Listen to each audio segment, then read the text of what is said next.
Hello everyone, তোমরা সবাই কেমন আছো? আশা করছি ভীষণ ভালো আছো, আর আমিও গোবিন্দের দয়ায় ভালোই আছি। আজকের একটা সম্পূর্ণ নতুন ভিডিও নিয়ে চলে এলাম। দেখো, মাংস তো রান্না হচ্ছেই, আর সেটা করছে আবার আমার বরমশাই। আচ্ছা বলো তো, আমার মতো এমন সৌভাগ্যবতী কে কে আছে? অবশ্যই কমেন্টে কিন্তু জানিও যে যারা যারা বরের হাতের রান্না খায়, যাদের বরেরা কম বেশি একটু আধটু হলেও রান্না করতে পারে।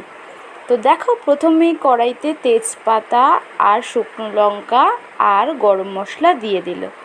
তারপরে সেটা একটু গরম হতেই পেঁয়াজ কুচি দিয়ে দিল। তো পেঁয়াজ কুচি দেওয়ার পরে নাড়ছে। দেখো, নাড়াটা দেখলে মনে হয় একটা মোক্ষম রাঁধুনি, বাপরে বাপ। তো তারপরে দিয়ে দিল রসুন কুচি দিয়ে নাড়তে থাকছে। খুব সুন্দর করেই নেড়ে নিল। তারপরে দিয়ে দিল লঙ্কার গুঁড়ো, আর পরিমাণটা হয়তো ঠিকঠাক করতে পারছিল না, ওই জন্য বারেই দিচ্ছিল। তো তারপরে দিয়ে দিল হলুদ গুঁড়োটা আবার 2-3 বার ধরেই দিল। আমি শুধু দাঁড়িয়ে দাঁড়িয়ে দেখছিলাম আর ভিডিওটা করছিলাম।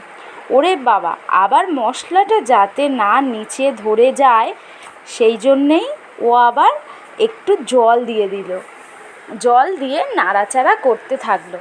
তারপরে দেখো, সুন্দর করে নাড়াচাড়া করার পরে যখন মশলাটা থেকে তেল বেরিয়ে গেল, তারপরে দিয়ে দিল টমেটো কুচি দেওয়ার পরে দেখো কালারটা কত সুন্দর এসছে।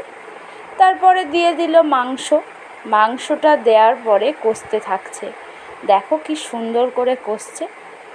তো ভিডিওটা কেমন লাগলো অবশ্যই জানিও।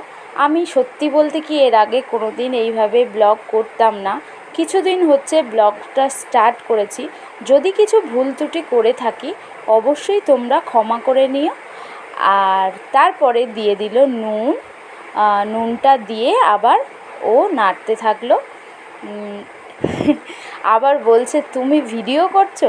আমি বলছিলাম, হ্যাঁ আমি ভিডিও করছি। তোমার রান্নাটা দেখাতে হবে না? আমার সব বন্ধুদের সঙ্গে শেয়ার করতে হবে না?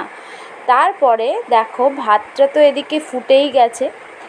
ভাত আর মাংসর ঝোল হচ্ছিল।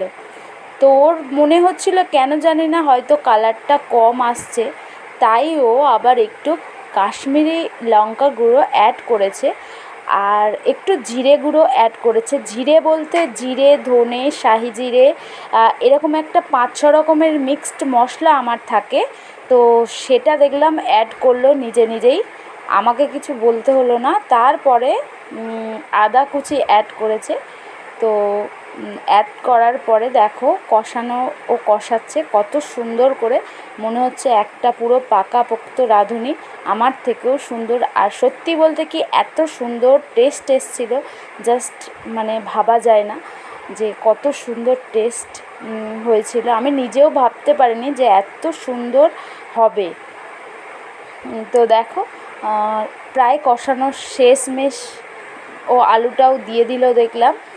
তো এবার হয়তো জল ঢালবে, হ্যাঁ জলটাও ঢেলে দিল। তো দেখো, এই হচ্ছে ফাইনাল লুক। কত সুন্দর কালার এসছে, আর মাংসটা হয়েও ছিল সেরকম সুন্দর, খুব টেস্টি। ভালো থেকো সবাই, আবার পরের ব্লগে দেখা হবে। টাটা।